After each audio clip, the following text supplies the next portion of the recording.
여러분 안녕하십니까. 7월 31일 목요일 넘치는 우리 교회 매일 묵상 시작하도록 하겠습니다. 오늘 본 말씀은 요한계시록 20장 1절부터 15절까지 말씀입니다.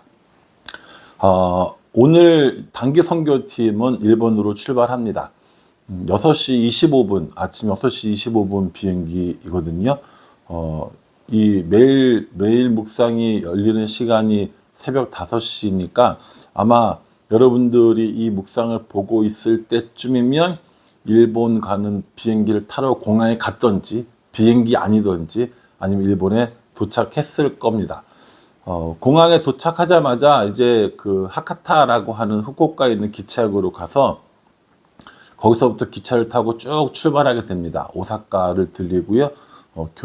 도쿄를 들리고요. 그리고 모리오카라고 하는 지역까지 가게 됩니다. 모리오카에 도착하는 시간이 대략 한 6시 33분 이 정도 되니까 시간으로 따지자면 한 11시간 정도 계속 기차를 타고 가는 겁니다. 오고 가는 모든 여정 가운데 하나님께서 은혜 주셔서 그 땅을 밟고 기도하고 또 그 땅을 품고 기도하는 단기 선교팀이 될 수 있도록 기도해 주시고요.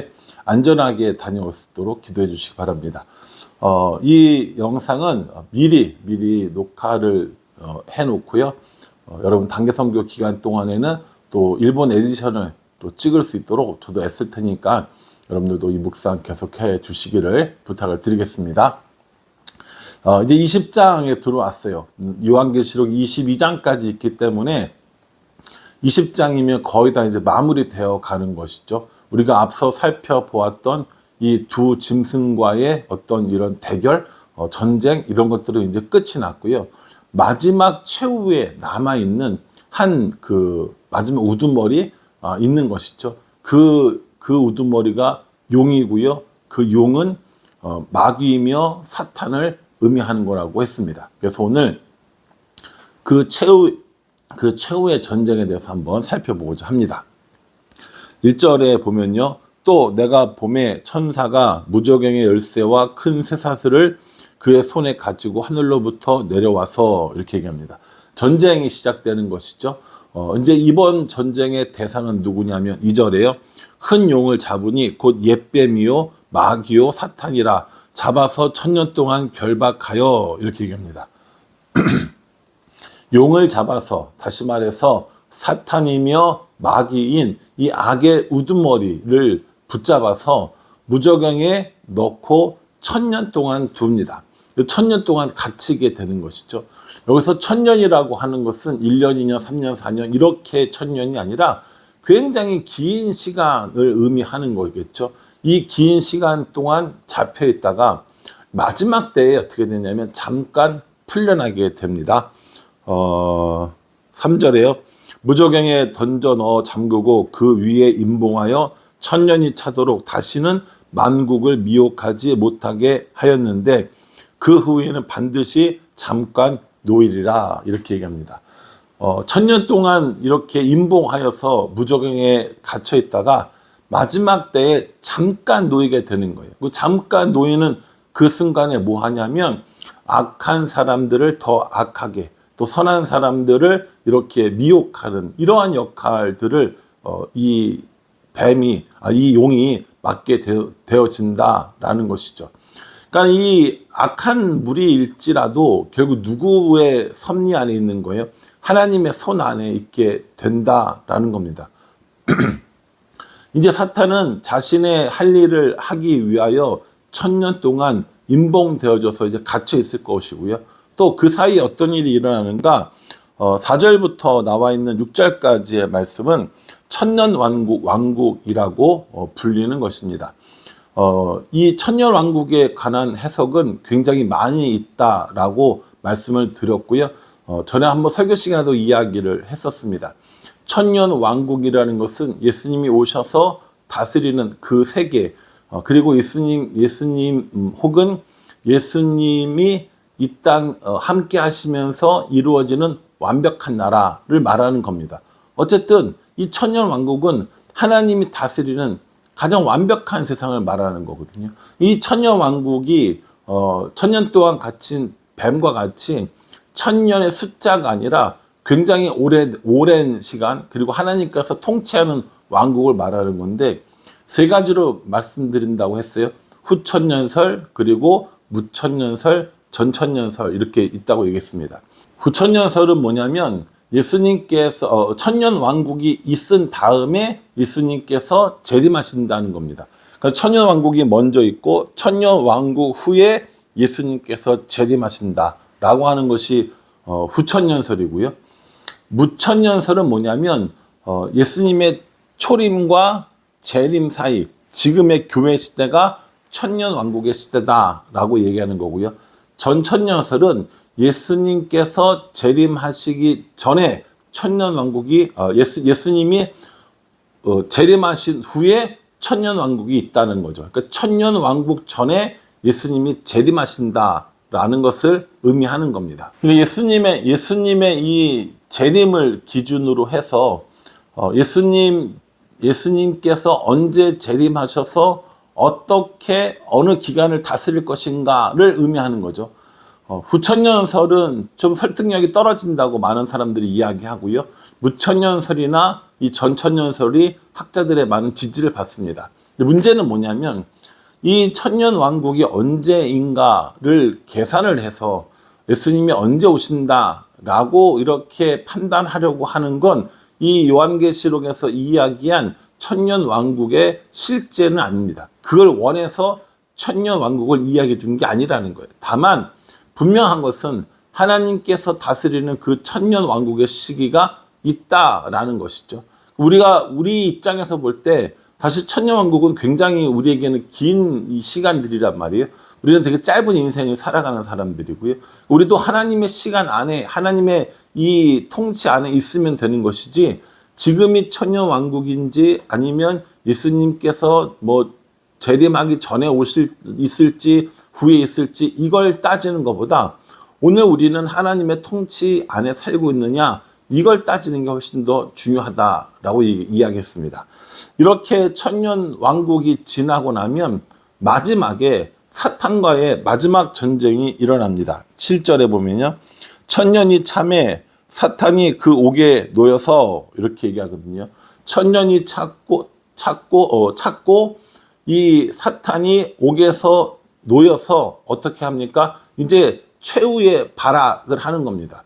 이게 이런 문제가 생기죠. 아니, 그러면 하나님께서는 왜 마지막에 이 사탄을 풀어 놓으셨는가라고 하는데, 이 사탄들을 풀어 놓으심으로 악인들을 심판하고 이 악한 세력들도 최후의 마지막에 심판하는 이런 모습을 우리에게 보여주신다라는 것입니다. 제가 전에도 이야기했는데, 이렇게 설명된다고 해서 하나님께서 악의 근원이거나 악의 이유라고 생각해서는 안 된다라고 몇 번 말씀드렸어요.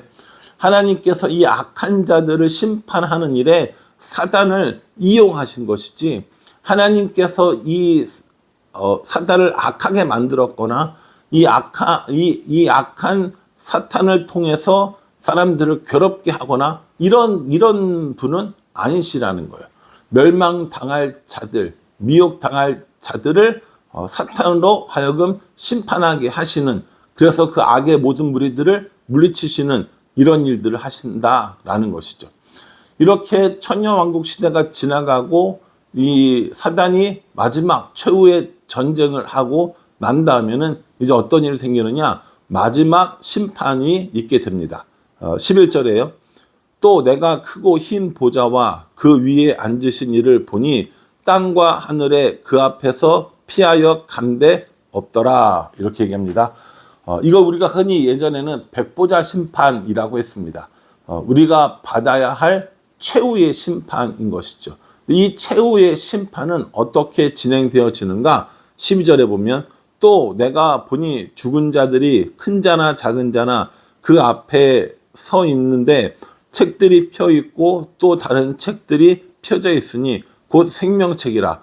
죽은 자들이 자기 행위를 따라 책들에 기록된 대로 심판을 받으니, 이렇게 얘기합니다. 큰 자나 작은 자라고 얘기했어요. 그게 세상에서 어떤 권력을 혹은 부를 어떤 능력을 가지고 있었던지 없었던지 그것과는 상관없다라는 겁니다. 우리는 이 땅에서 더 많은 것들을 얻으려고 하고 더 많은 것들을 누리려고 하고 더 많은 것들을 소유하려고 하거든요. 그래서 큰 자가 되고 작은 자가 되고 우리는 이렇게 구별하지만 오늘 성경은 큰 자와 작은 자 구별 없이 하나님의 심판대 앞에 반드시 설 것이고 그들을 심판하는 기준은 뭐냐면 자신들의 행위에 따라라고 이렇게 얘기합니다. 여기서 자신들의 행위라는 것은 선한 일을 했느냐 선한 일을 하지 않았느냐 이 문제가 아니라 하나님의 말씀을 신신하게 지켰는가 예수 그리스도를 온전히 믿었는가에 달려있다라는 것이죠. 착한 일을 해야 천국 간다라고 가르치는 종교들이 있습니다. 선한 일을 많이 쌓으면 천국 간다라는 이런 이야기를 하는 종교가 있어요. 그럼 물어보고 싶은 게 선한 일을 얼마만큼 하면 되냐라는 겁니다. 선한 일을 얼마만큼 해야 천국을 갑니까? 그럼 선한 일을 한 사람이 악한 일을 하면 그 선한 일은 까입니까? 어떤 정도의 악한 일을 하면 어떤 정도의 선한 일을 쌓아놓은 것들이 까이게 됩니까? 여러분 이건 선한 일의 기준은 또 무엇인가 이런 되게 많은 복잡한 문제들이 생기게 되거든요. 우리 기독교에서는요 이 성경에 말하는 선한 일이라고 하는 것은 하나님의 명령에 순종했는가 예수 그리스도를 삶의 구주로 모시고 살았는가 이거라는 거죠. 하나님을 온전히 믿었는가 환난과 핍박과 이런 악의 무리들의 공격이 있고 유혹이 있고 미혹이 있을지라도 하나님을 부인하지 않고 하나님을 전하고 하나님을 위해 살았고 이것이 기준이라는 거예요. 그러니까 세상 사람들이 이야기하는 착한 일, 선한 일이 아니라 하나님 말씀에 순종했는가 예수님을 믿고 따랐는가 이것이 우리 행위의 심판의 기준이 되어진다라는 겁니다. 13절에요. 바다가 그 가운데에서 죽은 자들을 내주고 또 사망과 음부도 그 가운데서 죽은 자들을 내주매 각 사람이 자기의 행위대로 심판을 받고 죽은 자들도 모두가 다 심판받는다는 거예요. 누구도 예외 없이 심판을 받게 되고요. 그래서 생명책에 기록된 사람들은 하나님과 함께하는 천국에 가지만 이 생명책에 기록되지 못한 사람들은 불못에 던지게 된다. 이것이 우리가 흔히 말하는 지옥이라는 겁니다.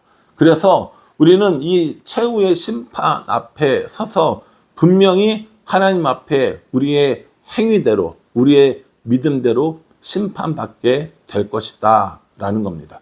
이 요한계시록을 기록한 목적을 다시 한번 생각해 볼 필요가 있어요. 미래에 대한 두려움, 또 이 심판에 대한 어떤 이런 공포 이런 것들을 갖게 하기 위해서가 아니라 이렇게 우리가 어렵고 힘들고 박해받고 목숨을 잃는 가운데 있지만 최후에 누가 이기냐 최후에 이기는 건 우리가 이긴다라고 하는 것을 알려주기 위한 거라는 거죠. 그러니 여러분 사탄의 공격이 두렵고 마지막 때의 어떤 이런 재난이 두렵고 이렇게 하기 위한 요한계시록이 아니라 끝까지 믿음으로 견디는 자에게 승리를 주시는 왕 노릇하리라 약속하신 이 말씀을 믿고 나아가는 것 그것이 요한계시록의 목적이라는 겁니다. 그러니 여러분 우리가 이 땅에 살면서 지금 해야 할 일은 말씀에 순종하며 하나님 나라를 위해 살아가며 예수 그리스도를 전파하는 일 그것이 우리들이 해야 될 일이라는 겁니다. 오늘부터 시작되는 단기 선교도 우리가 그런 마음으로 갔으면 좋겠다라는 생각을 해봅니다. 일본에 가서 맛있는 거 많이 먹고 재밌는 거 많이 하고 기차 실컷 타고 이렇게 하는 것이 아니라 하나님 나라를 더 확장시키기 위해서 하나님의 명령에 순종하기 위해서 어렵고 힘들지라도 걸어가는 그 길 그게 단기 선교가 됐으면 좋겠고요. 또 우리들도 일본에 가고 안 가고가 중요한 게 아니라 우리가 살고 있는 그 땅에서 그곳에서 어떻게 하나님 나라를 위하여 우리들이 살아갈 것인가 어떻게 하나님 나라 이 땅에 이루어낼 것인가를 고민하며 살아가는 우리가 되어야 한다라는 겁니다. 그게 하나님께서 우리에게 원하시는 거라는 거죠. 오늘 저와 함께 이 말씀 묵상하시면서요. 최후의 승리를 얻은 사람들은 우리이고요. 마지막에 우리들의 삶의 모든 것들을 다 들여다보고 하나님께 심판받을 때가 올 거라는 사실을 기억하고 오늘도 우리들의 삶 가운데 하나님과 동행하며 하나님 나라를 이루기 위해 노력하고 애쓰는 우리 모두가 되기를 주님의 이름으로 축복합니다. 기도하겠습니다.